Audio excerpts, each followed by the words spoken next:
NACDL is the association of the nation's criminal defense bar.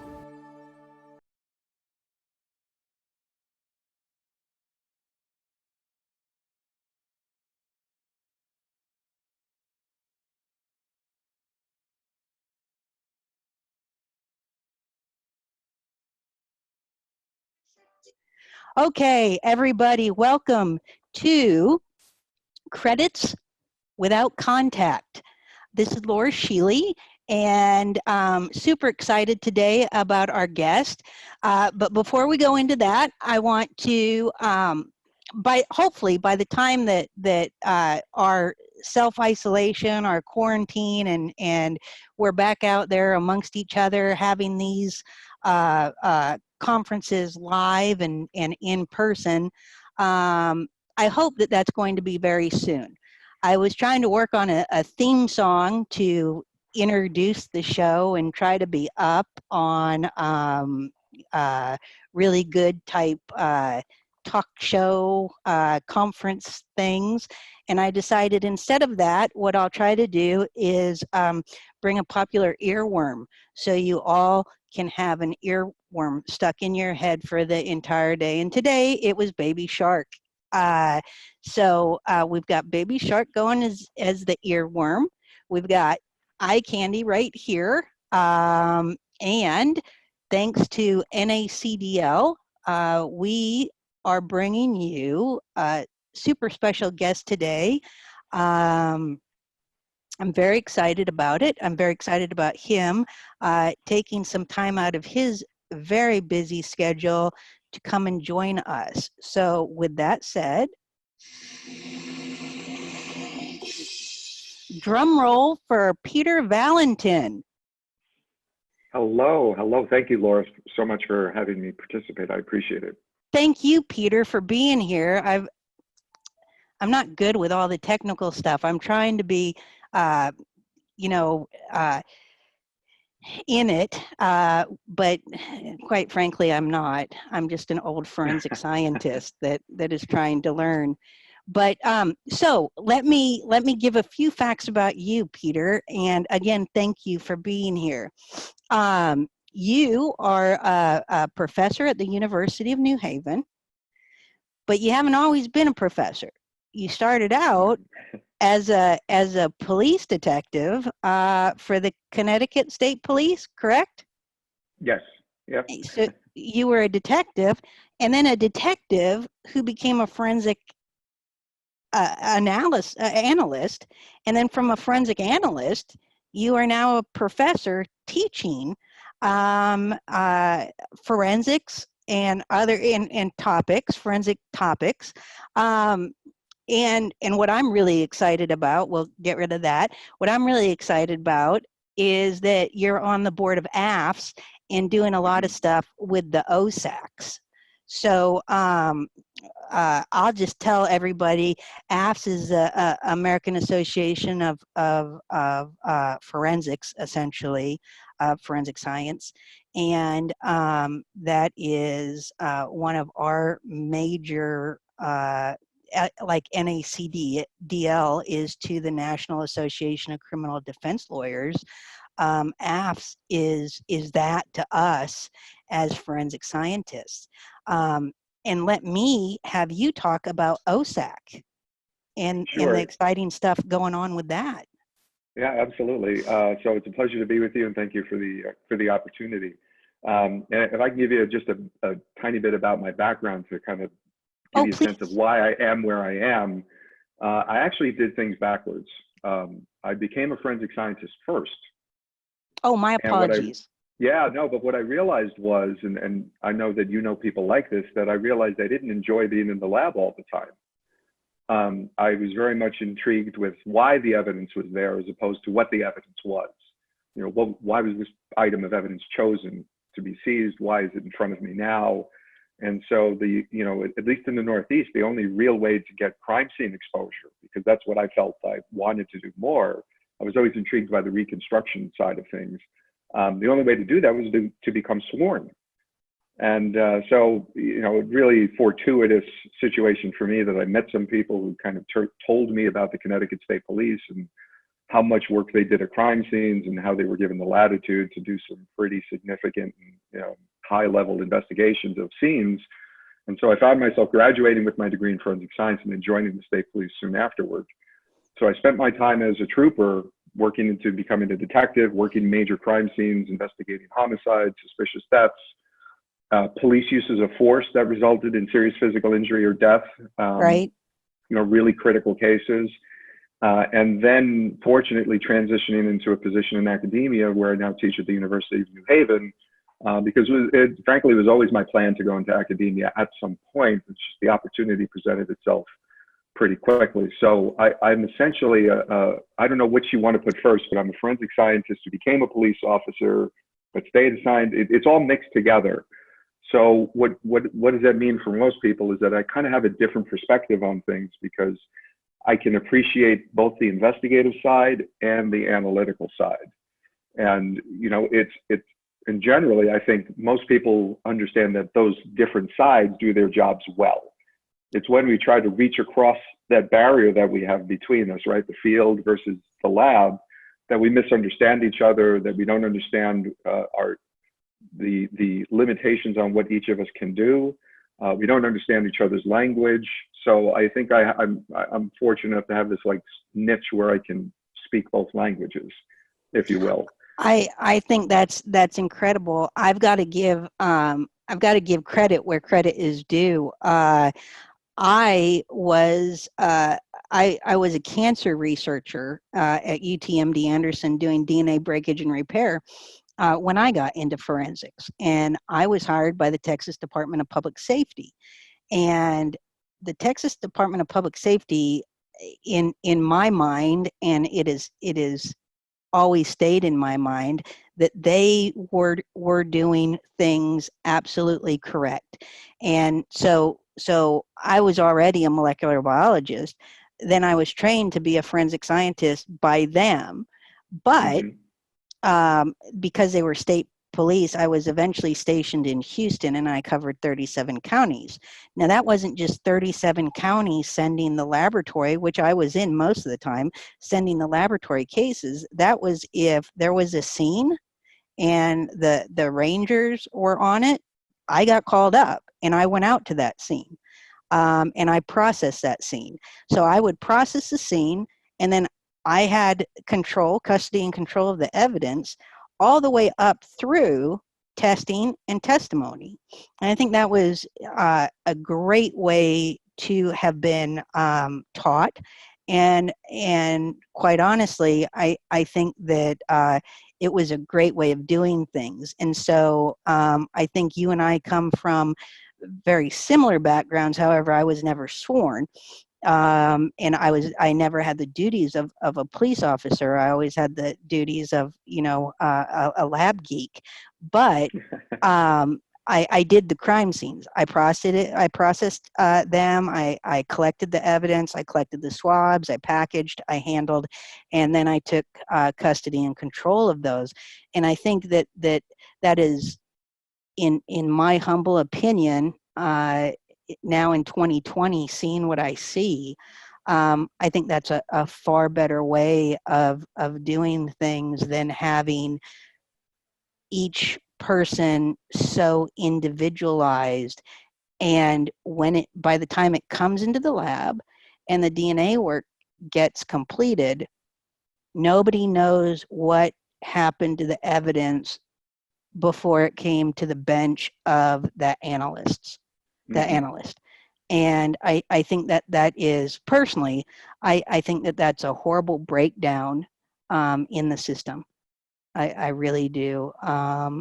And oftentimes I see in my cases, and maybe you do in yours as well, because I also wanted to point out before I threw your card, my card that I had your information on, that you also are not only a professor, but you own Valentin Forensics LLC. Yes. So you do private casework, as well as keeping your schedule as a prof. And so I don't know if you see it, but oftentimes I see it where the crime scene was handled completely wrong, and really quite horribly. And the analyst who's testifying about the results that were obtained from a particular item has no idea where that swab had been taken from. And I think that is oftentimes that can be quite detrimental to the case, because the analyst is going to say, well, since it's been in my custody and control, nothing could have had, contamination, transfer, none of that could have happened. But there's a lot of steps to get it to that analyst. Right. A lot of opportunities for mistakes to be made. So I think that, and I think one of the things that I've read, going to your website, going to the university's website, and reading a little bit more about you, I've also we've never met in person, but I know that we've been. Counts. Yes. But I know we've been at conferences together, and sure. I know that I've read stuff of yours, and I think one of the things that you talk about is getting the analyst at the scenes. Yes, it's a personal interest of mine that we create a pathway for people who have a scientific background to continually do crime scene work. And what I see so often, what existed in my jurisdiction with the state police, was that sometimes we were forced to have the lab come assist us, and that it was never an easy relationship, because frankly, the folks who worked in the lab all the time weren't accustomed to my environment.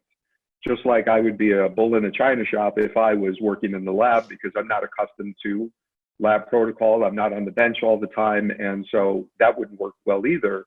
But there's a need to have somebody who thinks like a scientist at every scene. It doesn't necessarily need to be somebody who can do the bench level chemistry, but you need somebody with a position of authority, with an ability to be part of the team, to look at a situation and essentially apply the scientific method and test what everybody else thinks they know.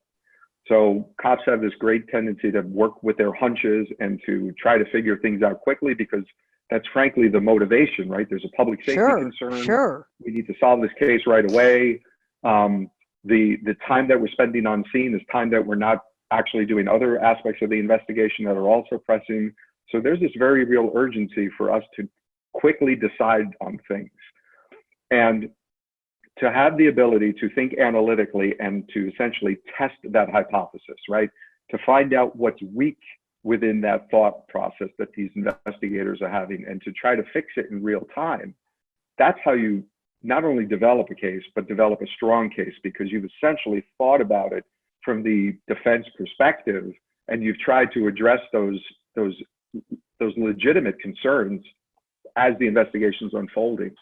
But unfortunately, nobody really does that. But maybe in Texas, as a notable exception, they do a better job of integrating analysts with crime scene investigators.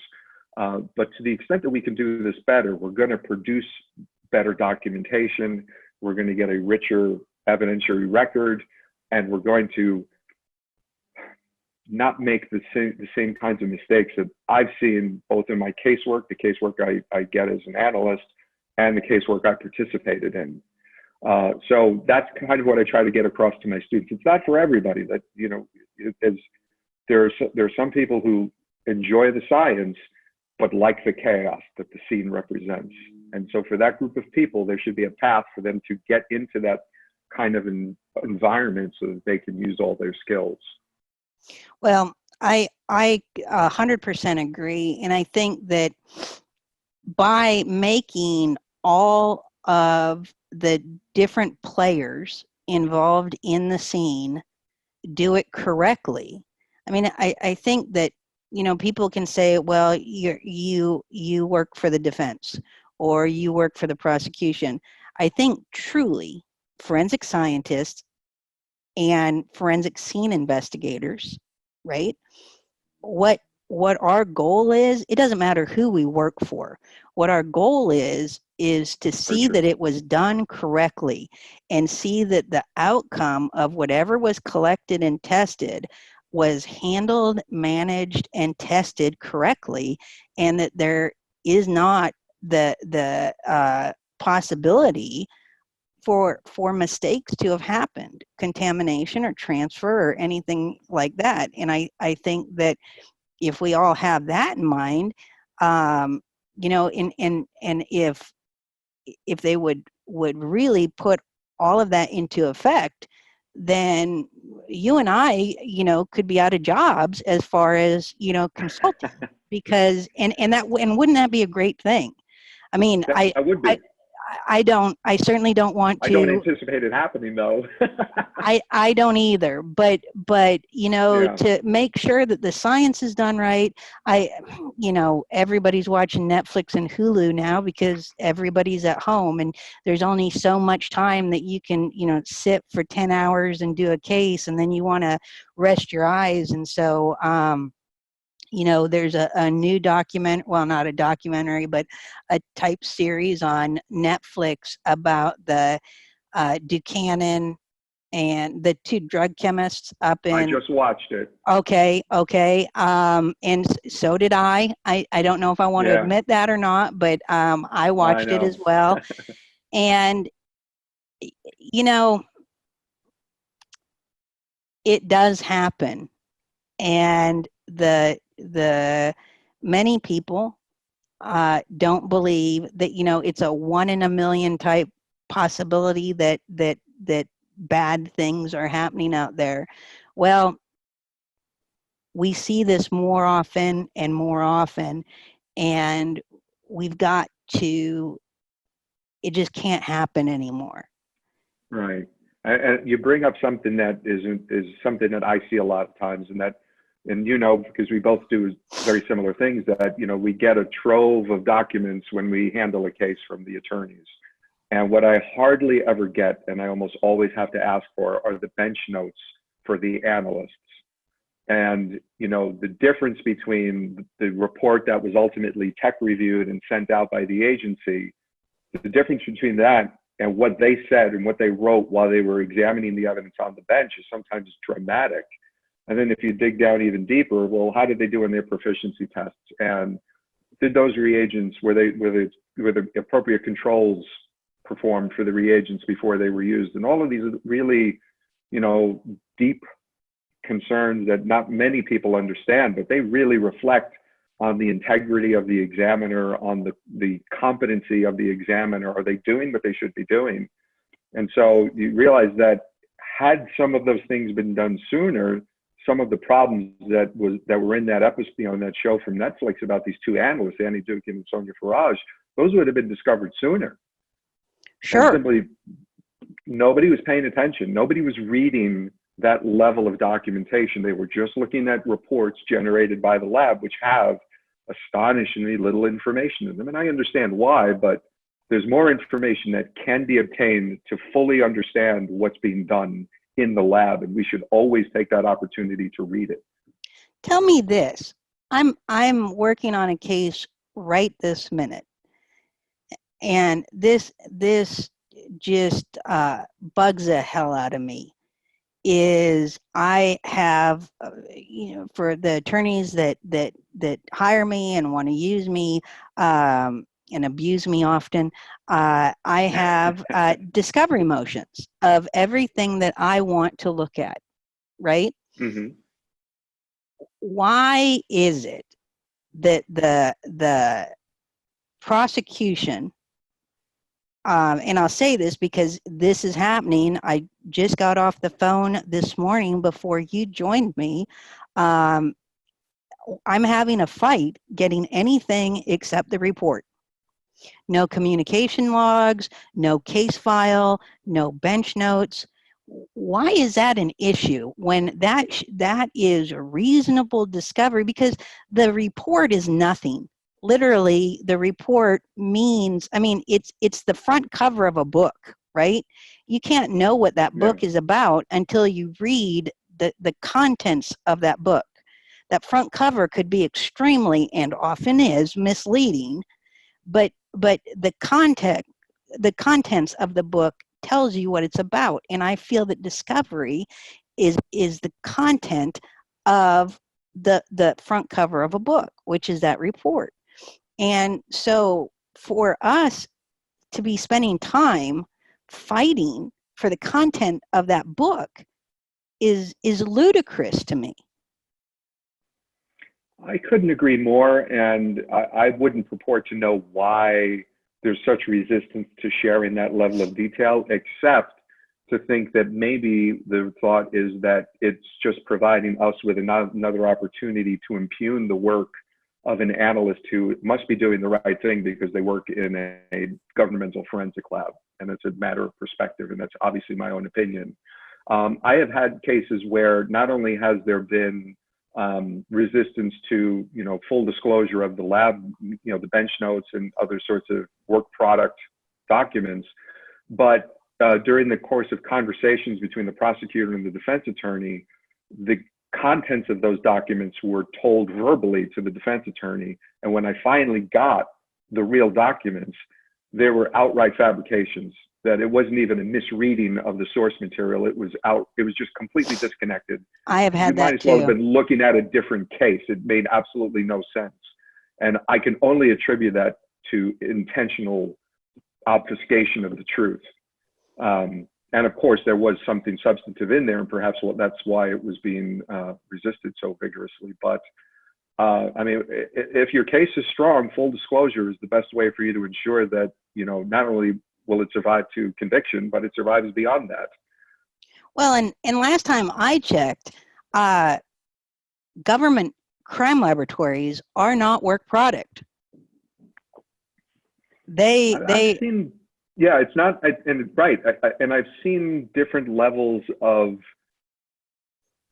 different guidelines in different jurisdictions as to what's discoverable and what isn't. I've had my personal case notes given up on discovery, or they had to be disclosed. I've had situations where it's not. So I always sort of err on the side of, let me know before we get started what's discoverable and what isn't. But I agree with you that.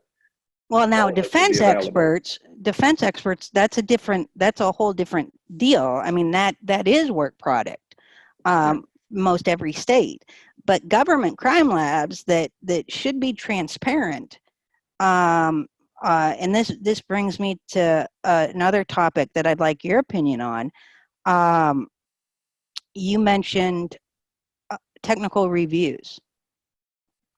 Is it not curious to you that the documentation of technical reviews happens orally or on Post-it notes that are destroyed, and we never obtain the portion of when it first went to technical review? If there were 300 changes, if there were no changes, it wouldn't matter, because we never see that, because most of the time it's done on Post-it notes or it's orally sat down. I think that is extremely problematic, and I think that's a standard we need to look at.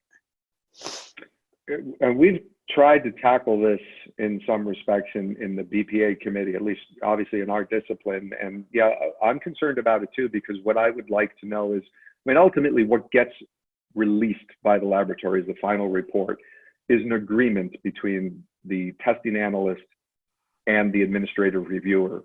And the technical reviewer. Yeah, the technical review, thank you. It's not the admin review, it's a tech review that matters. And what we're not getting is the initial level of disagreement.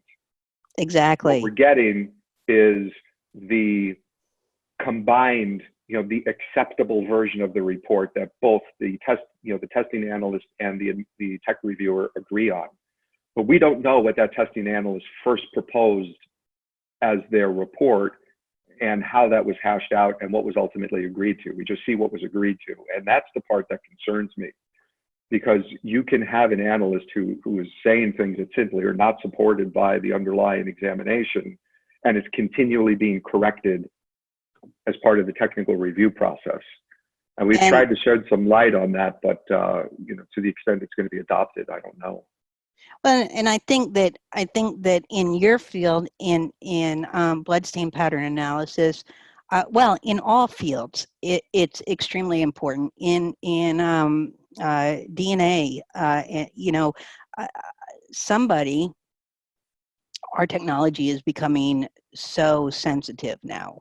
But if an analyst decides this is the profile that I'm looking at, and a tech review comes in and says, I wouldn't call that allele, and I wouldn't call that allele. And then they go back and forth and try to prove, because that's what technical review is you discuss it until you agree on what the final report is going to say. And this can go on for days. It can just be minutes. You know, it depends. But how, at the end, did they decide that that profile that they were going to list was the profile that was eventually what's going to be testified to? And I think that gives you an insight into, well, at first you agreed exactly with what the defense is now saying, but we never get to know that. Right, and I agree with you. I think it's a part of the process that we should have some awareness of. Was this a disagreement that had to be solved by a supervisor? Absolutely. You know, was it intractable that these two analysts had differing opinions about the same item or the same analysis, and it could only be solved by somebody essentially decreeing, this is what you will report? I mean, that's instructive. Yes. You need to see that. And you can kind of clue into it, not always, but sometimes you can clue into by looking at when the checklist, the tech review checklist when it was signed by the analyst, and then when it was signed by the tech reviewer, and then when it was signed by the admin reviewer. Now, not always is that the case, but sometimes that's an indication of 30 days. What's going on here, right? Unfortunately, from what I found out, is that instead of that documentation being a standard set forth by SWGDAM, nobody mentions that documentation, the need to preserve that documentation. Therefore, the preservation of those comments and what's being done on the technical review back and forth is not being preserved. Yeah, and like I said, we've tried to address this in Bloodstain, and it hasn't really gone far enough yet where it's I don't think it's even out for public consumption yet, but we've tried to elevate that discussion if it's occurring so that it is documented, so that the tech reviewer is also documenting what documents they had access to in order to perform the tech review. And so we're trying to make that a more transparent process than it's been in the past. And you know, and we've had we have a particular set of issues within our discipline that we need to work with. But even in something as seemingly devoid of this kind of issue, DNA analysis, there are interpretation issues with mixtures, and we need to understand how are those disagreements being resolved. And so, then how is that playing into what you guys are seeing for blood spatter interpretation? Yeah, so you brought up a very good point that, you know, I think, and I've said this for a long time, and I know you said it yourself, is that, you know, there's a sensitivity to the instrumentation now that is amazing, but there's a part of me that wonders, is it constantly necessary? That because you're sampling things and you're getting mixtures that are only clouding the issue. Yes. And part of that, frankly, is an evidence collection issue, that you have people who are only marginally trained in the collection of this kind of evidence. And what they're doing is, when they mean to get touch DNA from the last person to contact the surface, they're actually swabbing through that pattern or through that DNA, and they're actually getting the DNA of the person who habitually touches the surface, when in fact a more measured technique would have gotten the last person to contact, or at least would have made it a more even mixture between last contact and, you know, the habitual contact. And it's Well, mice that and matter. yeah, and with the research going on and the treatises coming out, um, now we're finding, because the sensitivity of the kits that we're using, um, and because we're not necessarily doing serology all the time, so we don't know what biological fluid we're dealing with. We go straight to DNA, and then often we go straight to YSTRs and not even try to do regular autosomal, regular non-YSTRs. And what becomes problematic is that the research has shown us that one was done in the University of Indiana handshake study. Then they go and grab the handle of a butcher knife, and 80% of the time, the person who did not touch the handle of the butcher knife was in fact on the handle of the butcher knife, and some were even major contributors. So that goes back to, I'm sure you've heard about the shedder status, which we invoke about that being a possibility of why, but we don't know enough about it to even be invoking shedder status. We haven't studied it enough, and yet we hear it on the stand as an excuse, but and it is a variable. I completely agree that it's a variable, but it needs to be studied more. And if we're going to use it as a variable, then we need to check the people that we are alleging, which is this specific crime scene and these specific people.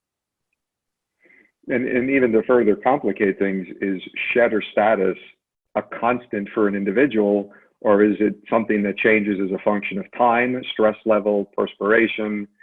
And so, you have to recognize that some people shed more DNA as a function of their contact with an object, but is that a moniker or a quality of a person that is static? It probably isn't. Well, and we also know through research and treatises that force and friction cause a much greater shedding of skin cells, that we'll see much more DNA when somebody is using force or friction, as opposed to just simply handling. However, we still can get DNA from simply handling an object. Yeah. But It's a rabbit hole we can go down. It is. It's a vortex of chaotic entropy, and I don't want to take us there, which I apologize, I've taken us a little bit there, but I think it's all not only interesting, but the lawyers out there need to think about this stuff when they're prepping a case, and working a case. Especially, if your expert says that they want discovery, do everything that you can in your power to get what they want. Because I think both of us can assure all the people watching this that we don't ask for discovery that we don't want. I mean, I don't want to sit. Comprehensive.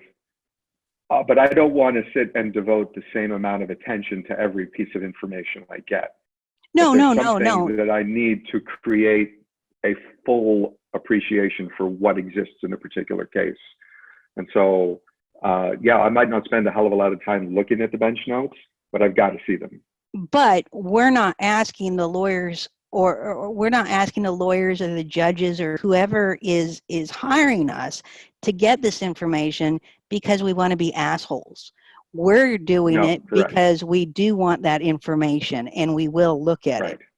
And it's up to exists that it's valuable. Yeah, absolutely. So, without a lot of further ado, you've got a presentation for us, and I'm super excited about that. And so, if you want to, I think you know all the technical stuff that you need to do to get that presentation going. Yeah, let's do that. So I'm going to pull up my screen for you so that you guys can see it. Hold on just 1 second. And there we go. There it is. So you should see that. All right. So introduction to bloodstain pattern analysis. And when I say introduction, I mean, this is really just conceptually, what do we look at? What kind of information can we provide? Just so that people are aware of the utility of bloodstain pattern analysis as part of a larger assessment of a criminal investigation. As much as I'm part of the BPA committee for OSAC, the Bloodstain Pattern Analysis Committee for OSAC, the way that I view myself is that I use BPA to reconstruct or to analyze crime scenes. It's a very useful tool. It's probably the most useful tool because so many crimes involve bloodshed of some sort, or the conspicuous absence of blood is something to take note of. So it's something that I rely on very often in my interpretation of scenes and my assessment of information within those scenes. So I will get started if that's all right. And so let's introduce this whole concept by talking about what bloodstain pattern analysis is, because I think you and I both come from the generation where we've talked about blood spatter, right? We were, blood spatter analysts. I know we both cringe when people say blood splatter. Yes. It's not blood spatter. It never was blood spatter. It was blood spatter, and frankly, spatter is a type of blood stain. It's one of many different kinds. But the way to correctly refer to this is bloodstain pattern analysis. And so what we're doing here, and that's something simply, I'm just going to interrupt. Sure. But that's something that I was trained in blood spatter. I went through the courses, and I'm a Catholic too, and after Vatican II, they changed a lot. Then a few years ago, they changed a lot of our prayers around. I still say the prayers the way I learned in Catholic school. Me too. Yep. I've and dug also in with you and not with your spirit, right? Yes, yes. And so we are kindred spirits. I have dug in, and I continue to say it like I learned to say it in Catholic high school and college. But this is the same thing that I'm going through with bloodstain pattern analysis. I still, when I'm talking and I've got my head in the game, I just refer to it as blood spatter still. When I'm doing a presentation, I try to stop, slow myself down, use the correct terminology, but I still find myself going back to just blood spatter. But anyway, yes, and it is taken a great deal of conscious effort on my part to try to purge the word blood spatter from my vocabulary. I don't think I've been 100% successful either. It does kind of roll off your tongue because it's one of the earliest things I've learned, or one of the things I was probably the most fascinated with when I did learn it. And that's how I understood it. And the other thing that I'll eventually dismiss is that whole concept of low, medium, and high velocity, which is something we should be kind of migrating away from. I still use 90 that's how most degree. people understand it. Right. Right. So most people understand it this way, and so we'll have to ease that transition over.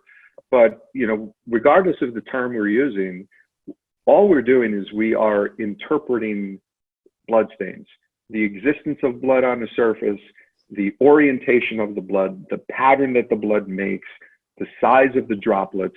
And in addition to that, and here's why it needs to be understood in terms of a reconstruction, where is that blood in your scene? Because the same pattern given by the same donor, right, the same person bleeding, you change where that blood is, and it means something completely different. So you can't, at least in my opinion, you cannot divorce the pattern from the location within the scene that it's found. And so I always look at bloodstains from a very holistic perspective and try to understand contextually, where is it? What does the existence of this blood in this pattern mean? And so that's a very, what I like about bloodstain pattern analysis is what sometimes makes it difficult to understand, because it's very much, it has an element of art to it, where there's this abstract quality to it, that the patterns all look different, even though they could be, they could all result from the same mechanism. And then you had the added layer of complexity of understanding where within the scene is this blood found. So what we really want to look at are what actions, like what mechanisms create the patterns. And we really want to understand there might be more than one explanation for why there is blood in a place where we find it. But once we identify where that blood is, we can begin to recognize perhaps not what exactly caused the pattern that we see, but we can begin to recognize that there are things that could not have made the pattern that we see. So for instance, if we see a radiating distribution of small droplets, and I won't define it any more than that, we know immediately that that's not a transfer stain, right? That's not the result of somebody with a bloodied hand touching a surface. Am I going to be able to define that other pattern as something more specific than a spatter stain? Maybe not, but we can certainly take whole areas of possibilities, whole regions off the table. It's not contact, it's not footwear, it's not hair, it's not clothing touching a surface. And, you know, there's a lot of things that we can begin to sort of take out of. It's not a wipe, it's not a swipe. Exactly. So, you know, we are kind of, I think of it often in terms of the way that doctors diagnose. There's a differential diagnosis. We start from the universe of possibilities, and we continually subtract what we know it isn't based on some objective assessment. And then at the end, we're left with one or two or three still sustainable possibilities. And maybe that's where it has to stop. And it takes a bit of self-discipline to know where you can no longer continue, where simply the information doesn't exist for you to go any further than that. And so ultimately, the foundation that all of this rests on is the recognition that blood acts predictably, that there should be no surprise in what we see. Blood exists in a narrow range of viscosity, right? The chemical, the physical properties of blood are known, are understood, and don't change very much at all. And so the reason why we rely on that is if I apply a force to a source of blood, a reliable, the same amount of energy, it's going to react predictably, and I will recognize that pattern as being created by that event, because blood reacts in a way that is something that I can anticipate. With a particular kind of energy, I know what to expect. And I've done this experimentally. I'm sure you have too. And it's an important part of someone's education in bloodstain pattern analysis to actually experiment with blood, to begin to probe and understand how blood behaves when force is applied to it. As well as in the analysis of certain cases, if you haven't seen a scene, it is important that the bloodstain pattern analyst is able to try to recreate that. Yes, I would say this. If you are at a loss as to how a particular bloodstain was produced, or you're stuck between two competing choices, two competing mechanisms, perhaps some experimentation would be useful. The part that I worry about is that in the hands of somebody who is marginally trained in bloodstain pattern analysis, they could engage in recreation as opposed to experimentation. Exactly.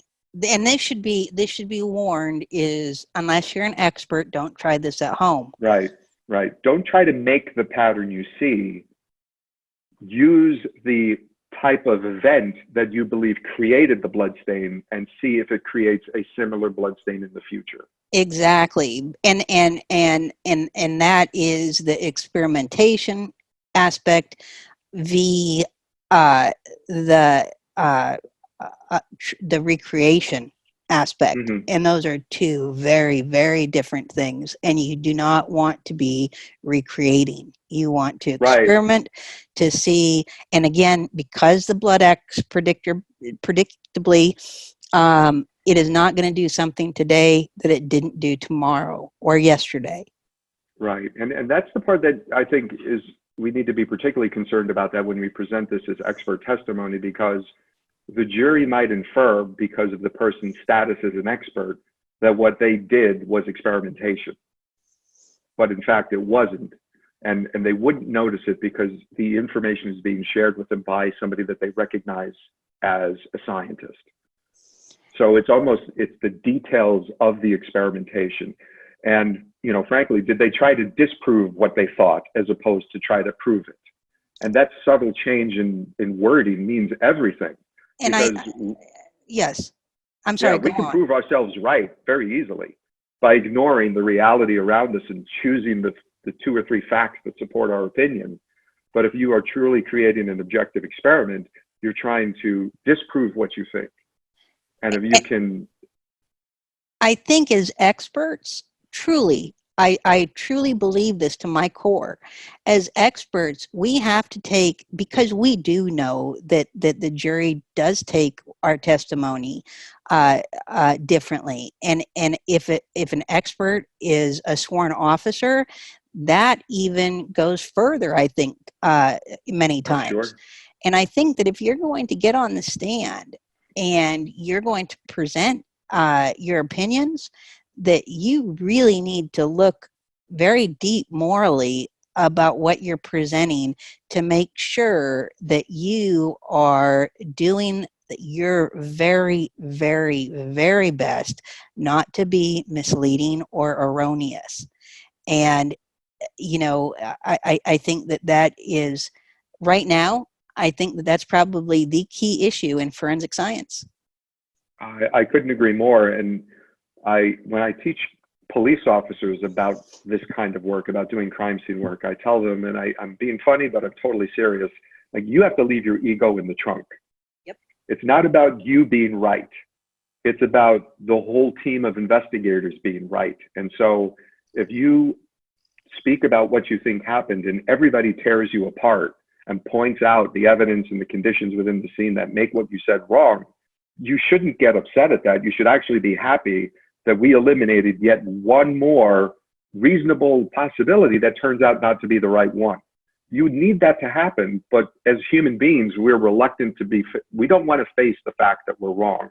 We don't want to be embarrassed in front of our teammates or our coworkers by having our ideas sort of shredded. But that's what needs to happen. We need to do this objectively. And if the experimentation that you performed undermines your hypothesis, you have to be willing to accept that and change what you think, not ignore it and press on with what you previously thought, because then that's not science, no matter who does it. I couldn't agree more, Peter. Sounds like a perfect place for us to move on a bit then. So, what can we determine? Which is one of those questions I find myself answering all the time when I'm approached to talk about a case or to look into a case. And this is the part that always intrigues me, because, and I'm sure this is true for you too, Laura, that when an attorney contacts you, they already know what they need you to do. They've pigeonholed you and they've told you, we need a bloodstain person, I need a shooting reconstruction, I need something very specific. And I gently but firmly push back, and I will say that I'll listen to the story because I'm obligated to hear them out. But what I will say is I don't know what combination of decisions were made to bring you to the point where you think you need me. Give me everything in the case so that I can work my way through it. And perhaps, and this happens more often than not, I find other more fundamental questions that need to be addressed. And sometimes the reason why I was contacted turns out to be irrelevant. That the bloodstains are there, they can be interpreted, but they're essentially irrelevant to the questions that exist in this particular case. And I completely agree. It happens a lot, and especially with DNA and crime scenes, is and I suggest this for everybody that's listening to this, is go to an expert, ask them what you think that you need, but be very, very open with what they're going to come back to you with after they've gotten the discovery and after they've looked through it. They may, and oftentimes do, see issues that the lawyers aren't forensic scientists. Anybody that is watching this, they're not forensic scientists. We are. You and I are, Peter. And so let us do our job for you and for the client by you being open as lawyers to what we're going to bring back to you. Yeah, and you know, sometimes when you shed this objective light on a case, you realize that very early on in the investigation, there was a reasonable assumption that was made about something, and nobody had enough information to challenge that assumption, and so it got baked into the process.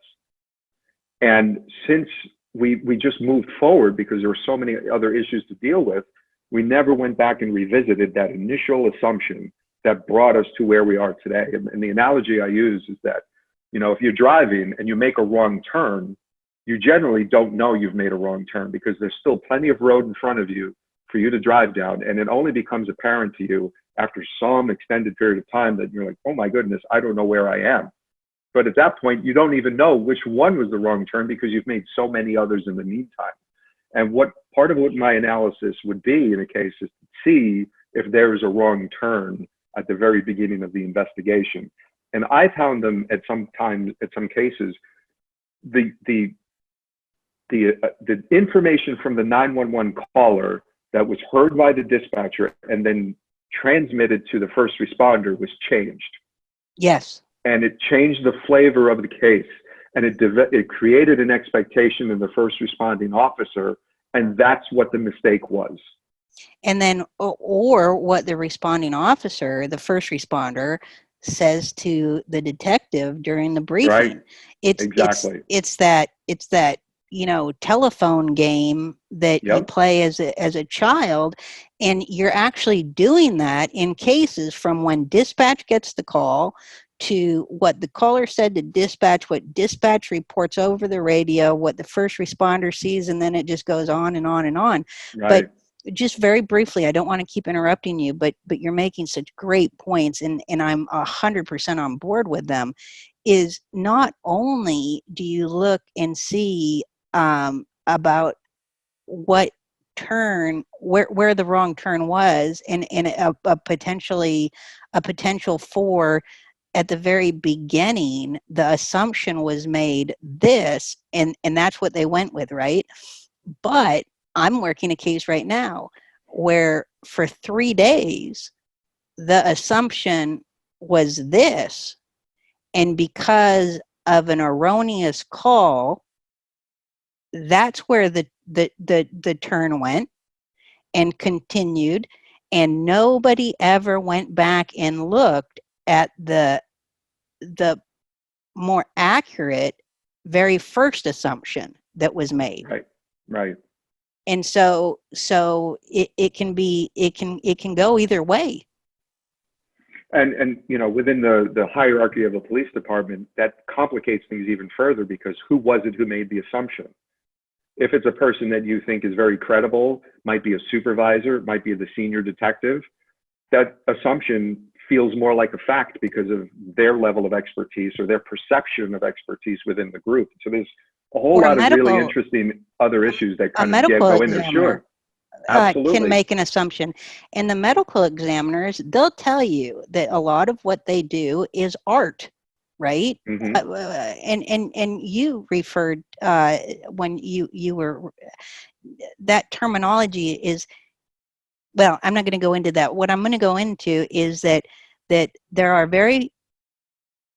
many medical examiners that keep within what they were taught in medical school, in the pathology, during their internships at different pathology and medical examiner centers. And then when they're on their own in a medical examiner facility, and they're working, they still go back to, have I ever seen this? And if they haven't, they try to put it in a category that they have seen, as opposed to being open-minded to the fact that, well, I've never seen this, so this couldn't be. Yeah. And that changes the investigation 100% there. And you should be wary of somebody who starts off their defense of their position by saying, in my experience. Because none of us has the full complement of experience. And you know, what I prefer to think about is, have I developed a framework for approaching problems that I haven't seen before? Because if you do this long enough, maybe you see everything, but most of us won't, every possible permutation of cases, but do you approach unknown new cases with a thought process that guides you to the appropriate conclusion, whether or not you've seen it 100 times before or whether or not it's the first time? Because I think one of the things that hides in the details here is that just because you've been to 100 suicides where somebody puts a gun to their temple and pulls the trigger, that does not mean that the 101st time that you go to a scene like that and you find a gun near a body and you find a single entrance wound to the side of the head, that is a suicide. It presents similarly. I don't disagree with you there, but is the physical evidence there to make that the only explanation for what you see? And we tend to rely on experience as a shortcut for real thought. And we just can't do that when other people's lives are at stake. Yes, I agree. But it's a whole other. I know, another vortex, and I don't want to take you down there. Yeah, because I easily go there. So let's talk a bit about the kinds of things that we normally try to assess when we're looking at bloodstains. Right. So I talked about some of the bigger issues. I'm interpreting bloodstains. I want to analyze events. But now, how specifically do I do that? Well, we do a couple of things. One thing is that we look, can we determine directionality in stains? So for spatter stains, right, for airborne blood, this is pretty easy. Can we tell what direction it traveled from when it landed onto a surface? Additionally, the idea of direction also applies to contact stains. So I don't have blood in flight. I have blood that's being transferred to a surface by virtue of contact. And sometimes there's movement across the surface during that contact. And I can look at the characteristics of that blood stain to determine the direction of movement. And I can also sometimes determine the absence of movement, which can be an important thing for us to try to take note of. So direction is always a consideration. And then, of course, you could look at this in the larger sense, is in what direction are people moving in? But I have that sort of categorized under the idea of movement. So we look at direction of blood stains. What direction is blood traveling in? The angle that blood impacts a surface, which is part of that spatter category that everybody knows about. And so there are ways that we can roughly calculate the angle of impact to a surface. And it's useful to a point. And if you're not careful, if you teach this to people as the way that it's done about taking measurements of the stains and then performing the arc sign function, you come up with a number. And if you're not mindful of the limits of the accuracy of those calculations, you can report out data with a level of precision that simply isn't sustainable, right? You don't have 8 significant figures for an angle measurement when you use a ruler to develop the measurements of the droplet, right? Simply not possible. But frankly, in a practical sense, when I determine an angle of incidence, I'm only looking to differentiate positions of the source of blood. And we'll talk about that a bit more in the future. So we're going to be really careful about how much accuracy, or not even accuracy, but precision that we're intimating our data has. So with direction and with angle, there are 2 things that we try to do. In not every case, but in some cases it emerges as something useful to do. One is convergence, which is a 2-dimensional representation of where the blood came from. Right? Because if you find blood on a surface, and if it traveled through the air to land on that surface, the next question is, well, where was it when this occurred, right? If blood was impacted to create a stain, where was the blood when it started? And to understand 2-dimensionally where in the room the blood came from is useful. That's convergence. In addition to that, if I want to know the height off the ground that the blood came from, that 3rd dimension, right, the Z coordinate, if I want that piece of information, I'm looking to get origin. And in the past, I know I was taught this, and I'm sure you were too, people refer to this as point of convergence and point of origin. And I know though the turn of a phrase seems meaningless, but I'll never have such a specific calculation that I could tell you the point of origin or the point of convergence. And the reality of it is that blood never originates from a point. It exists on a surface with an area. And so when an object makes contact with a source of blood and it projects out to create these spatter patterns, it's not originating from a point, it's originating from an area. And so the more precise way to explain this is to say that we have determined the area of origin. And we also need to be mindful of all the difficulty in gathering the information to make this calculation. And so it is not a precise location. It has a great deal of movement associated with it. And what we'll do is I will use that to try to differentiate positions of victims. Standing position is something less than standing, but higher than on the ground. I can't tell you if they're kneeling. I can't tell you if they are standing on their knees. I can't tell you if they're on all fours, unless I have very specific case information, but I can certainly tell you that the source of blood is lower than we would expect if they were standing upright. Right? That's the kind of very carefully worded conclusion I would draw under a situation like that. But you realize that in some cases, that is an extraordinarily important piece of information because it might give you a sense of the victim's mobility or the consciousness of the source of blood at the time of the impact. So there are also times where we might be able to draw some inferences about the object. Certainly, if there's a cast-off pattern, which is that linear deposition of blood associated with the movement of an object that has blood on it, but anything that I can do to limit the scope of my search and say, I'm not looking for just any object. I'm looking for an object with a particular profile. I'm looking for an object of a particular length.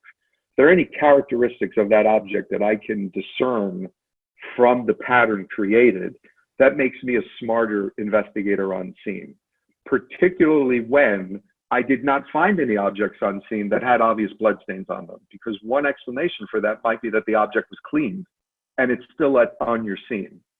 So it's a useful skill if you have it on scene, but even, I mean, just as important, a lot of times, and you know this too, people take the weapon with them.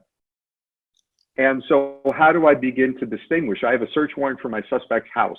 How do I begin to search through that entire house to find what could have been the weapon? Any information I can use to kind of understand the object is helpful. And then, of course, you know as I do that, you have these different categories of bloodstains.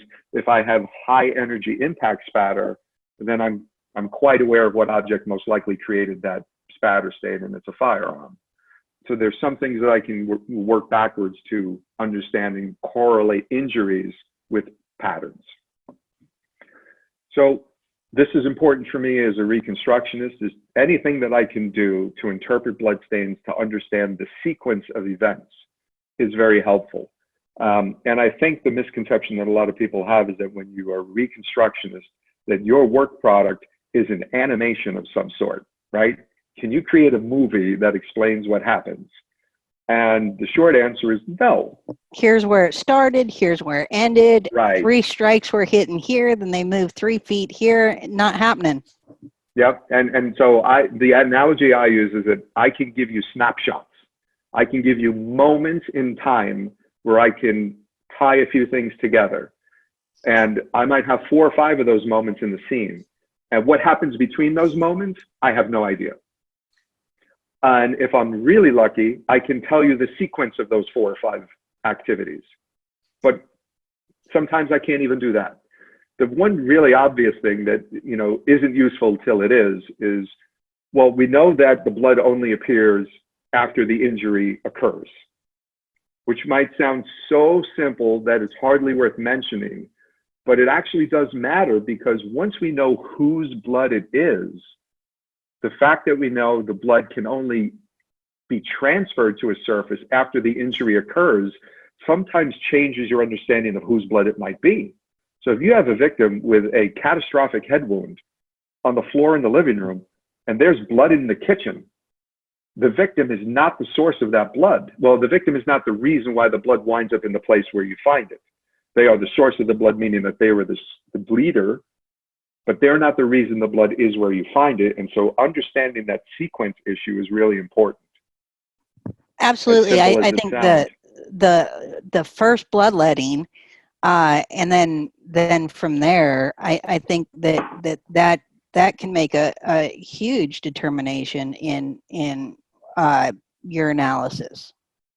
Absolutely. And then also the appreciation that in most circumstances, there is a lag between the injury and the accumulation of blood that's available to be transferred or spattered or what have you. And I've seen very simplistic analyses where basically the first blood droplet is where the injury occurred. And that is, I don't think that's the most rational explanation for it. There's a non-zero period of time that elapses between the injury occurring, the blood flowing, and then it accumulating to the point that it either can drip or it can be impacted to create spatter. And that means that it is possible that the source of blood moved in between the first bloodletting event and where the blood actually becomes visible. And I think that is something that our audience can probably from their own experience can probably agree with, is they can be cut and yet walk many feet before you have any drips or drops on any surface. Right. And think about, if I'm injured up on my shoulder and blood will eventually fall from my fingertips when it reaches my arm, what happens if I change the orientation of my arm? It's prior to it collecting at the end of my fingertips. The blood needs to flow backward to the next lowest point and accumulate there before it drops. And so, we can have a pretty significant period of time that elapses in between the injury and when the blood actually becomes visible for us as analysts. And, it's not an instantaneous production. Unless the injury is so catastrophic, then that's what you expect. You'll see, like, all right, high velocity, what you were, yes, right. Right. And that's the notable exception because it is so closely associated with a particular event. And that event tends to be so catastrophic in nature that we expect the blood to be at the place of the injury. And also on top of that kind of almost atomized blood simply can't travel very far. It doesn't have enough energy to go very far. And so the only time we see it is when the receiving surface is close enough to the injury that we find it. Right. Right. So we've had lots of gunshot wounds, but we don't often have high velocity impact spatter. Unless it's Quentin Tarantino. Right. Right. We have to, a lot of things have to be in just the right orientation for us to have that energetic blood from a shooting. All right. So the last thing I want to rope in here with this idea of like, well, what do we normally look at, or what do we try to pay attention to, is the idea of movement, which is really closely related to sequence, of course. But can we tell who's moving once the bloodshed begins? And I want to differentiate it slightly from sequence because it might all be part of a single event, right? The victim is now stuck in the corner of a room, and that's where they're ultimately found. But we can understand some of their activity in that space by looking at the bloodstains in that area. It's not really a sequential issue because this is the last movements of that person, but we can see what they're doing while they're in that space. So when I think about sequence, I think about discrete areas of the scene. And the movement is almost the activity within a single location. And that's how I would try to differentiate those two, because there's a difference in how I would look at those themes. All right, so that was our overview. So now, what are we going to do? We talked about blood droplets, and sometimes if I would do this in the classroom, I would have a demonstration. I wouldn't cut myself, but I would have a source of blood, and I would let it drip off the edge of a pipette without any force being applied to the pipette. And I would want to show students that there is a limit to how large a blood droplet would get if it's simply accumulating at the edge of an object, right? A passive droplet or a gravity droplet, right? So we've all had the experience of cutting our own fingers on something. And if you've ever had blood collect on the end of your fingertips, you know that that droplet accumulates to a certain size and then it falls to the surface. And if you haven't had that misfortune, you've certainly seen water dripping from a leaky faucet. And the size of the droplets that fall from the end of a leaky faucet can only be so large. Characteristics of the fluid limit the size of the droplets. They can't grow any larger than the surface tension of the liquid will allow it to collect.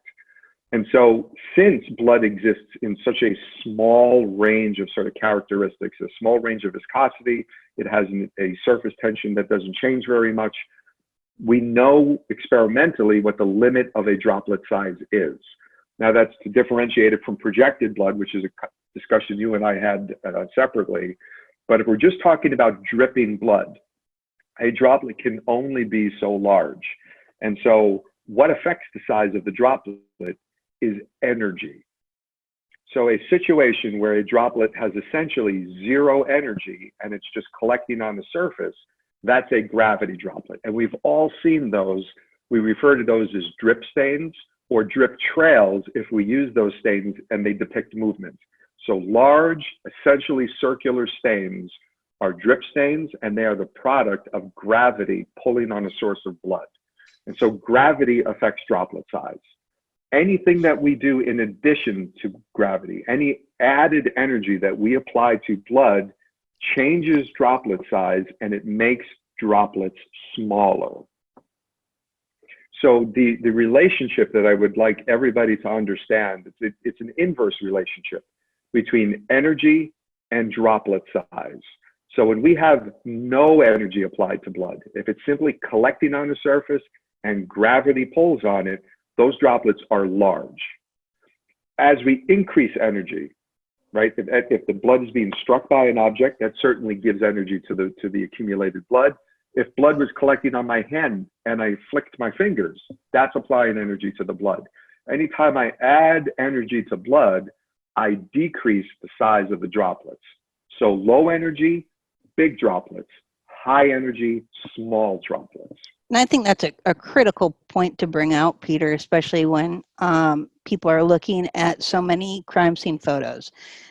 They have an understanding of that. And so I think that that's an excellent point to be brought out.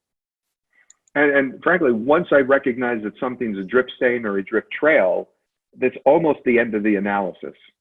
And it's simply, I look at those stains as a way of understanding sequence and movement, right?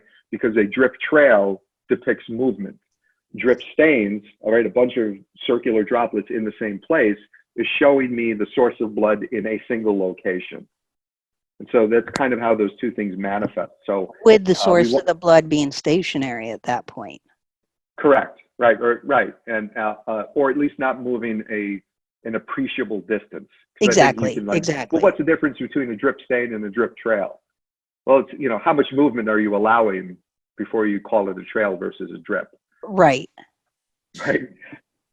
But the key thing is, no matter what you, as long as you recognize its mechanism, right? It's what causes this blood. It's simply gravity pulling on it. So the other critical consideration is, well, when this blood hits a surface, does the condition of the surface matter? Do the characteristics of the surface matter in how we interpret stains? So if you understand that one thing that we look at is the size of the stain, well, we need to then understand, how does the surface affect the size of the stain we see? And so what I want you to consider is that surface affects appearance. And what about a surface that actively absorbs a liquid that lands on it? That will change your perception of the size of the stain. And so imagine the difference. I have a paper towel and I lay it out on a countertop. And I let a droplet of blood fall flat onto a countertop. And I think we would all expect that we would have a nice, relatively large circular stain. If I were to take another droplet of blood and drop it on a paper towel right next to the counter, that droplet won't be as large because the paper towel is such an absorbent surface. The blood essentially penetrates into the substrate as opposed to spreading out laterally across the substrate. And so the porosity of your surface affects the appearance of the stain.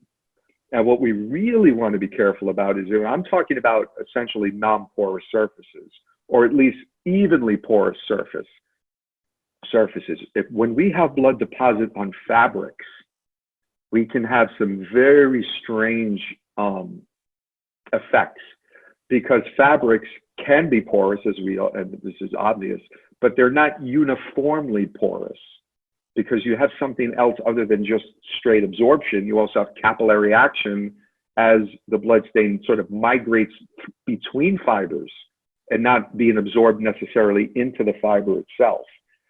So fabrics is not a, it's almost like a subdiscipline of bloodstain pattern analysis, because it has its own trickiness to it, because you can't simply apply this blanket understanding of blood to fabrics. You really do need to appreciate the specific characteristics that you find. And think about something that's a 100% cotton t-shirt. Isn't there a difference between a brand new shirt that you take out of the packaging before it's ever washed and the shirt that you washed and worn 100 times? Same composition, same material, same color, but the way that it will absorb blood is almost completely different and unrecognizable one to the other.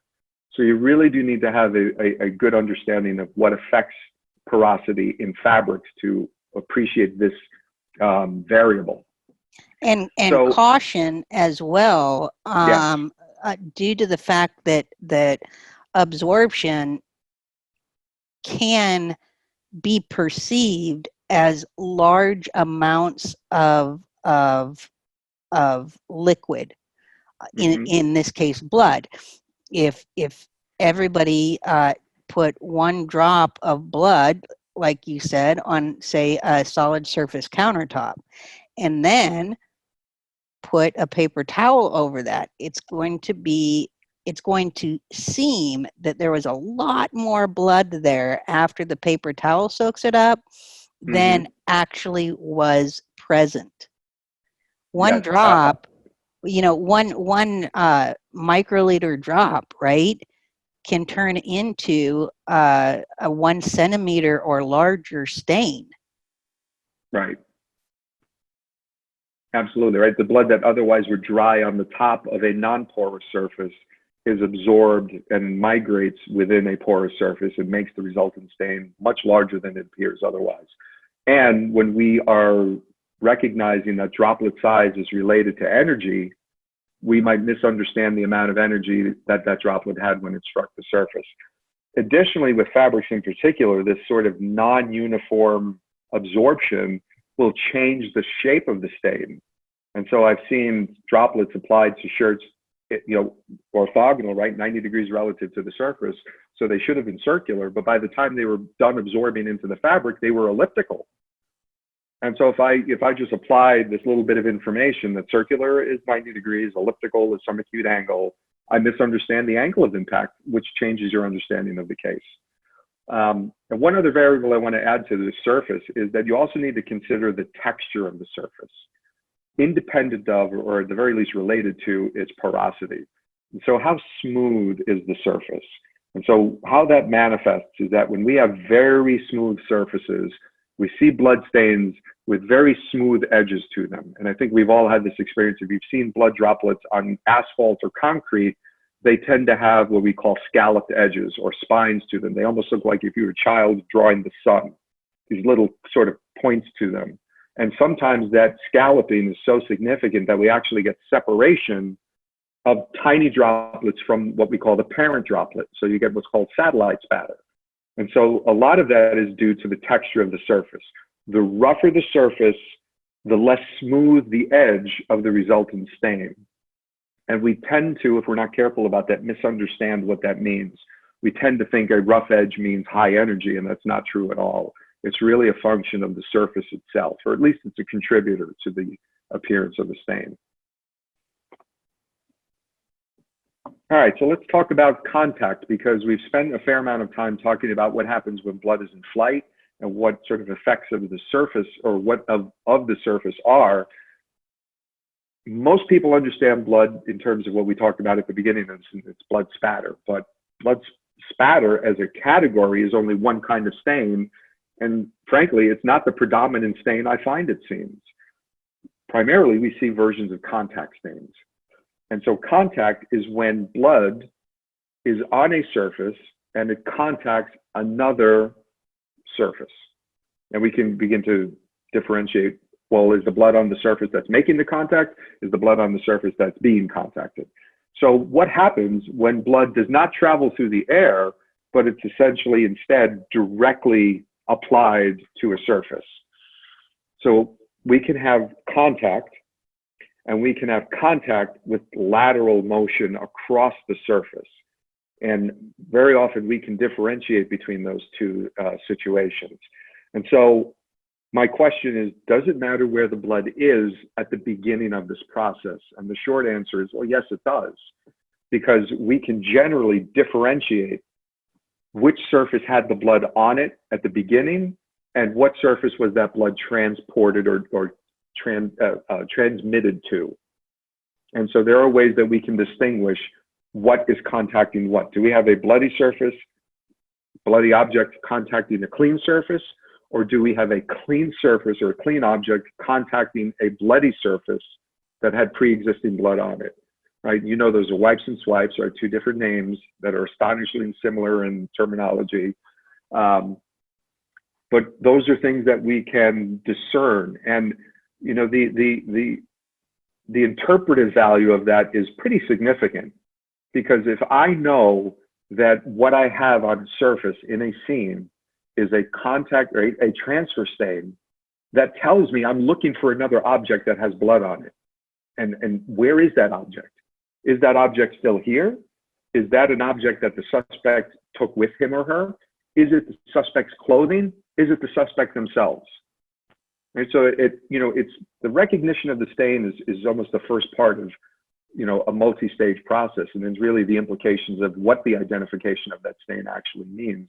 And so contact stains have a lot of value because of what it now sensitizes me to in terms of what I'm looking for in my scene. And in particular, what I personally used to pay a lot of attention to is when I thought I saw contact stains that suggested finger marks. Because blood, sadly, is not a particularly good recorder of the minutiae and fingerprints, it's very hard for me to find a usable latent print or patent print in the bloody pattern itself. But if I know that somebody has blood on their fingers, I begin to look sequentially at what they would have done after the blood got on their hands. And I now want to use latent blood development reagents on the areas that I expect they would have contacted afterward. Because long after I can see the characteristic reddish-brown staining of blood, the components of blood available to react with my reagents are still there. And so I'm generally going to start using things like amido black or tetramethylbenzidine downrange, if you will, right at the places where I don't really see blood, but I think this is a place where the suspect was after the crime was committed. I'm going to jump in, though, and say I have seen what absolutely amazes me that somebody have called fingerprints or handprints. And I'm sure that you have as well, and you're like, what? Mm. But you know what it is? The concept of pareidolia, that we tend to see objects we recognize in random distributions. Like the analogy my kids like is when I say, you know, like when you look in the clouds, and the clouds, see a cloud yes, shaped like an elephant. Absolutely. It wasn't an elephant in the sky, but you created the association because you know what an elephant looks like, and the cloud kind of has the same shape. And so we do the same thing with bloodstains. We see what we think look like finger marks, and so that's what we call them because they have the right size, they have the right sort of separation between them if there's more than one. But the fact is, unless we see minutia in that pattern, we can't call them finger marks. Right. And I think that here especially is where you want to be very careful of any bias coming in. Mm-hmm. Yes. And if I'm on scene investigating, am I aware of the possibility that one explanation for this pattern is that they're fingerprints, finger marks? Certainly. And that fuels me investigatively to begin to look for that. But I have to acknowledge that just because it looks like it is, doesn't mean it actually is. But you know as well as I do, a lot of people make that mistake, and there's this assumption, and once it's in there, it's really hard to get it out of there. Right, right, and many times they won't let it go. No, they won't, and right. And when you ask me, well, how do you know that it's a fingerprint? And they'll say essentially what amounts to, well, just look at it. Like, that's not enough. Right. I get why that you see the similarity, but that's far from a conclusion. Exactly. So yeah, it is. Yeah, it's very interesting. So does it matter where the blood is? It absolutely does, because those two patterns, right? Wipe is one, swipe is the other. They're different mechanisms, and there are characteristics that will sometimes allow us to distinguish between those two.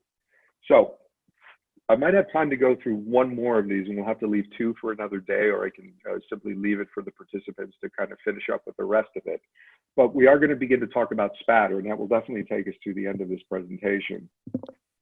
And so spatter is a whole category, and for many people, what maybe the only thing they think we do, but that's not true. It's not even a large portion of it. But what differentiates spatter from all the other blood stains that we look at is this concept, or this understanding that spatter has blood in flight, that there is some separation of blood from a surface and it lands on another surface, right? So we have blood in the air. And so you realize that that requires energy. And that means that it will be bound by some of our understandings of what happens when we apply blood, or we apply energy to blood. So energy, and let me go back for a second, and direction are the two things that I want to pay the most attention to. These are variables that will allow us to fully appreciate what the existence of that spatter stain means. And so with energy in particular, think about what I mentioned at the beginning of this talk, is that there's this very simple relationship between droplet size and energy. And so the smaller the droplet gets, the larger the energy, or the higher the energy that was applied to it, to the source. And so, Laura, when we first learned about it, we learned about low, medium, and high velocity. The reason why I don't like the velocity component of that is that, and what is the velocity related to? The way that we've understood it was the velocity of the object striking the blood, or the blood as it leaves the impacted area on its way to the source. Right? If we can't answer that question, then maybe velocity isn't the best descriptor for what is actually changing. And I think how we were taught is that it's the at the impact point that was the velocity causing that particular spatter pattern that we were seeing, as you know, right. Baseball bat, a gunshot, stepping on something, smashing your foot on something.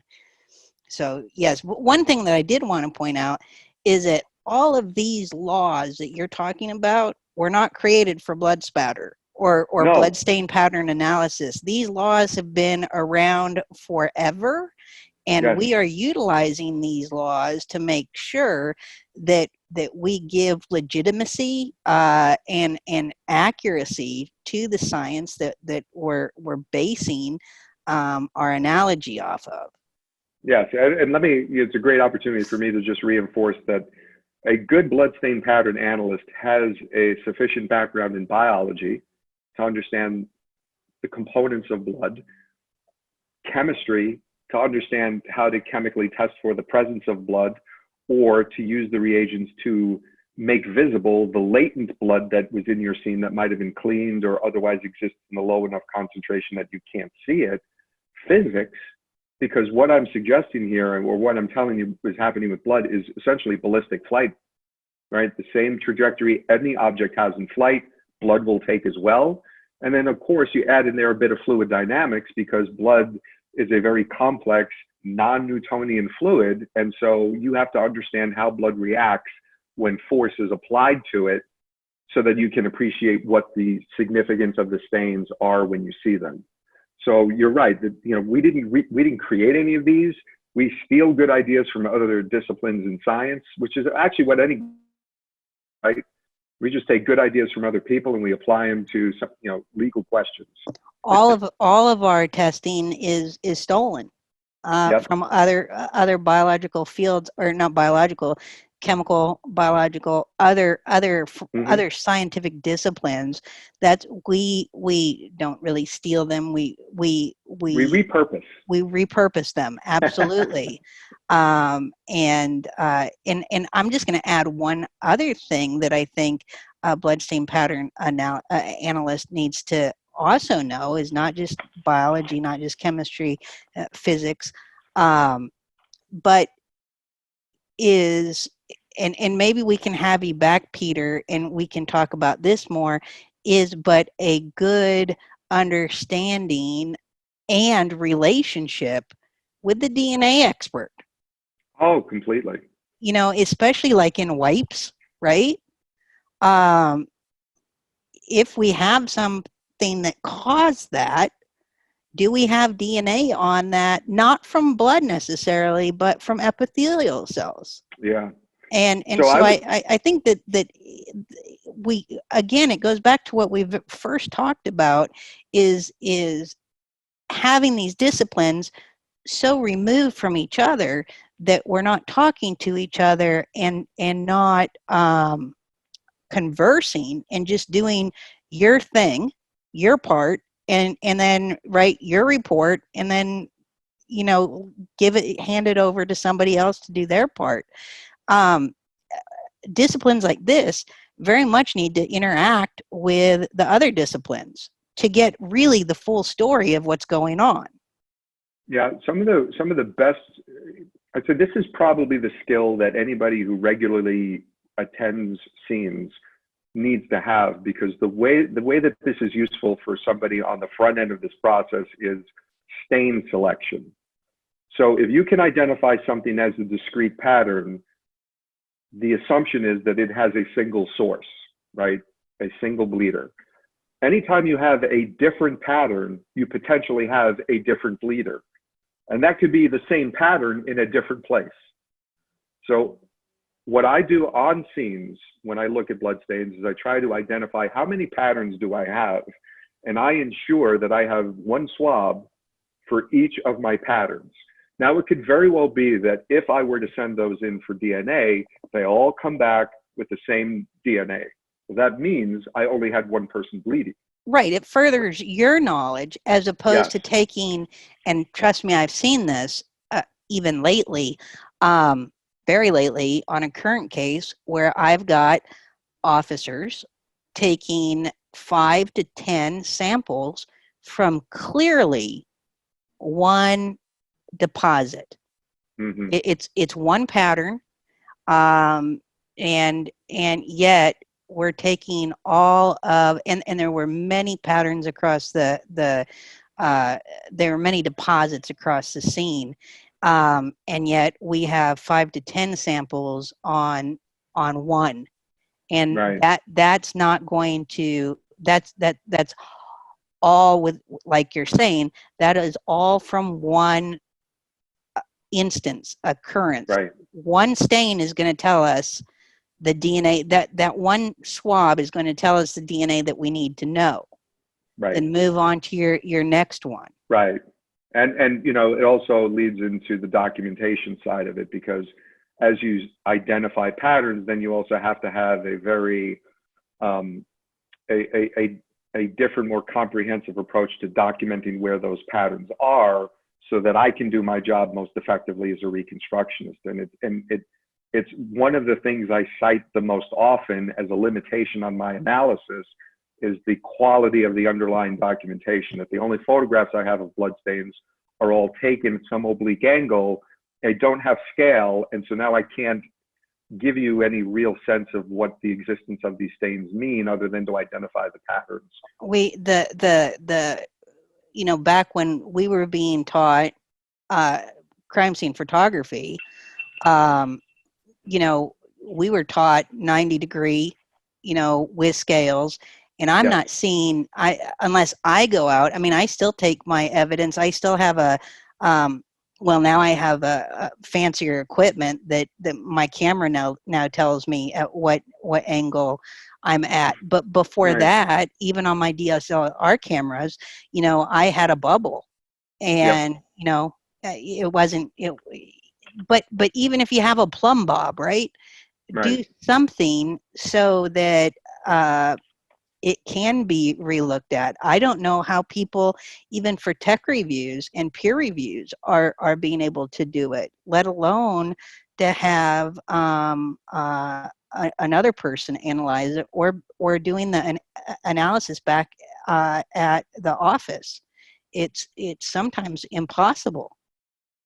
And frankly, at that point, it's almost too late because you can't fix the mistake.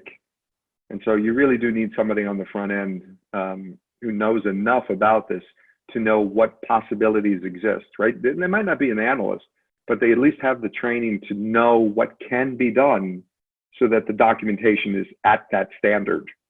Documentation is fundamental. It really is. And I have an older case that I did that has extraordinarily poor documentation, and I've given it to my students to look at. And I've kind of thrown them into the deep end of the pool. And, you know, because when you talk about it in the abstract, it seems so obvious. Oh, I get it. Take a lot of photographs, take good notes, right? But here's what happens when you don't do it. And look how difficult it is for you to even form the most rudimentary understanding of what's going on in your scene because the documentation is so haphazard. Well, and now with digital photography, there's Right, absolutely there's no simply no excuse. excuse. I mean, I remember working at the lab, and I would get in trouble after I went to a crime scene because we'd have rolls and rolls of photos to be developed. But, you know, it was a brief time getting in trouble for taking so many. But I remember that now when I go and I take 1,000 pictures, number one, I don't get in trouble because I own my own business. But number two, it doesn't cost us any money. It costs us time, but it doesn't cost us physical buying film and having that developed. So why not do it? It's inexcusable to me. It really is. It's because it's entirely preventable. There's no excuse for you walking away with a bad photograph. You might have taken this one bad, but you saw what you did. Now you know how to fix it. But you also have people who don't know how to use a camera other than on the full auto setting, so they don't have the skills to fix the problem. But that's probably a topic for another conversation. But let me wrap up with energy here for just a moment. And this is actually a pretty good spot. I did have more things I could talk about, but we can end this here. And I think the people watching this will have a pretty good understanding of some of the fundamentals. And so on a real basic level, we recognize that there's this association between energy and droplet size. There are a lot of things that complicate that. And in particular, I'm thinking about expirated blood. And so that's those can have small drop sizes, but the energy being applied to the blood is unusual in the sense that it's pneumatic. It's airflow through the nose and mouth that creates that blood, and it's not impact. But generally speaking, energy is directly related to and inversely related to droplet size.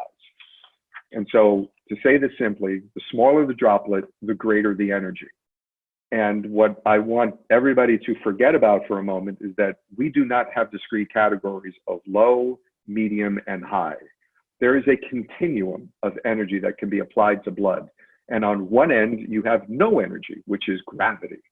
And on the other end, you have this incredibly high energy source, like a rifle round, a supersonic rifle round hitting a victim, which will atomize blood and create microscopic droplets. And in between that, you have this full borderless sort of situation. And so the question I always bring up to people who continue to refer things in terms of low, medium, and high, say, well, what differentiates the high end of low versus the low end of medium? Right? There's really no answer to that. And you're like, well, low energy is open-handed techniques, and medium energy, or medium velocity as most people understood it, medium velocity is weapons, right? Objects. Well, we all know people who have so much energy in an open hand technique that they could conceivably produce droplets that, based on measurements, would fall into the medium energy category. You also have people who have objects who use them so weakly that they create bloodstains that would, based on measurements alone, fall into a low energy category. And so while I acknowledge the existence of those categories, and I don't know if I'd even report them out, I would simply recognize that there is a continuum of energy. And maybe what I can do is say, I know what didn't happen because the droplets are simply too large to support that as a hypothesis, or the droplets are too small to support that as a hypothesis. But that's my personal opinion on that. I know most people still regard things in those categories, but I always found that sort of a curious and rather arbitrary distinction. No, I like the way that you distinguish that in a spectrum, really. Yeah, right. It's a, it doesn't have categories. It's just, Right. It's a fluid. It's fluid, a fluid spectrum. And I like that. That's very good. I'll and use what, that. oh, feel free. And what I almost do with it is I say, you tell me what the scenario is, and I'll tell you whether or not the bloodstains support that as a possibility. And so if you showed me this large piece of dimensional lumber, and what we have are these very large, nearly gravity-sized droplets, I would say that it's unlikely unless the object was swung rather weakly, because the object is so large, its movement implies a great deal of energy, right? So it's almost we can go backwards from what we discover the objects could be and then apply it to what we see in the scene, rather than sort of divine what it is from just looking at the droplets. Right. So, and then I'll say this one last thing before I let you go, is that we have to understand surface characteristics, because they don't affect the size of the droplets in flight, but what they do affect is the appearance of those droplets once they've impacted a surface. And so what was a high energy droplet, right, a very small droplet, when it impacted an absorbent surface, it spread out, and it took on the characteristics or the measurements of a droplet that we would have ordinarily categorized as medium energy. So don't ignore the surface, because it plays a role in how we interpret energy from the existence of these spatter stains. Well, So Peter, I'm going to, yeah. This has been absolutely tremendous. I know that you are busy. Even given our current situation, I would hate to see your schedule when we are not supposed to be self-isolating. I can't even imagine. But maybe if you would be agreeable, we could have you back on in a week or so, and Absolutely. not only finish this presentation, we got through most of it, so I'm really excited about that, but maybe finish this presentation as well as maybe just give some good type of cross-examination and direct examination type questions and scenarios. Sure. I mean, I think that would be helpful, because what I sometimes do in my analysis of cases is actually develop opinions about the adequacy of the investigation. And that is almost apart from the forensic evidence, because if you can say something substantively about the quality of the initial investigation, it almost prevents you from understanding or it gives you a reason to disregard the physical evidence because of how it was collected and how it was documented. And it's a discussion for another day, because it's pretty nuanced how I would go about that. But I always have an opinion about how they did their jobs. Well, and just for example, how would you in a conversation, when you know that the training hasn't quite been there for the person who's going to testify, and the person who has done this analysis and is telling you that gravity changes, what do you do with that? So, my guidance generally is that, maybe my value to you is I'm providing you with questions for cross-examination, as opposed to getting on the stand to, show you just how much I know about physics. But I think, a careful exploration of, what level of training the person has, what concepts they understand. Can you explain for the jury what your understanding of the force of gravity is? Do you know what it exists as? Do can you quantify that force? How is it experimentally determined? What experiments did you perform in your training as a bloodstain pattern analyst to appreciate the force of gravity? And so you kind of drill down into some of their foundational knowledge that, I presume, is what qualified them as an expert. Right. And so I give you an example before I go here, is that, and we talked about this offline, that I was deposed in a case where there was another analyst before me who had said that they were certified in bloodstain pattern analysis by the place where I teach now, which we didn't provide certifications at that time. But he also had said that he was tested multiple times. And so I know from teaching that course that it is a very rudimentary explanation of some of these physical properties and some of these phenomena associated with bloodstain deposition. And so simply asking the more probing questions, essentially getting them, if they did know what they were doing, getting them to try to teach the jury the underpinnings of what they say they know, really exposes the weakness. Because in preparation for that cross-examination, I could give the attorney what the answers should look like. And once you hear what actually comes out during cross, you can respond to that appropriately. And I would imagine it's one of those times where you let the weak expert come in so that you can really get them on cross. Or it could be a really good educational experience for the judge in a Daubert hearing. Oh, certainly. Certainly. And you know, you realize how sort of wide open you expose yourself when you declare that you're an expert in a particular area. I know what I intended to talk about, which are the details of this case, but aren't I opening myself up to being able to adequately explain all the foundational science that is part of my analysis? And that's where I think you really expose weak experts when you get them to try to explain why they know what they know. And I think that's incredibly useful in a motion setting. Agreed. But Peter, thank you for your time. Thank you for the presentation, and maybe you and I can get on either email, text, or phone, and you could maybe give us another hour of your time in the next couple of weeks, and hopefully we'll be back out and within our, out there in the community again very soon. And right now, I just want to say thank you so much, and please stay healthy. Thank you. You too. It was very good to talk to you, Laura. Thank you so much, Peter. All right. You take care now. Have a good day. Okay, you too. Bye-bye. Bye. That was another great episode of Credits Without Contact. I am very honored to be your hostess, Laura Sheely, and this was brought to you by NACDL. I want to give a shout out to Gerald Lippert for helping put all of this together. And I'm going to close with a little earworm. This time, wash your hands. Wash your hands. Rub your hands,